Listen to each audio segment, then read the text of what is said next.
Well, this is not what I wanted to wake up to today. I found him this morning. I'm not sure how he died, but he most likely crashed into the window or froze to death.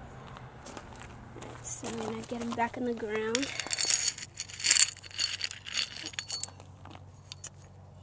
Come on, dead Sparrow. Come on, Mr. Bird. Poor thing. You know, the way his feet are sticking out, I assume he flew into the window, and that was it.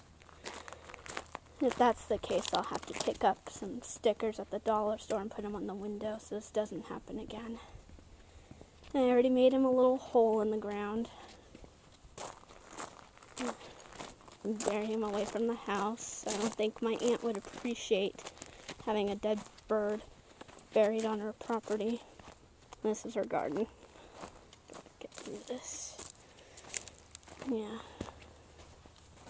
Poor Mr. Bird. Okay.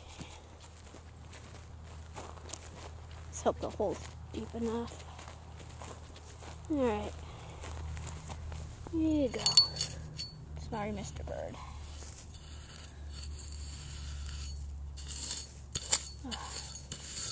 This isn't the first time I've buried an animal. Hate burying God's wonderful creatures. That was a beautiful bird. Now you can rest in peace.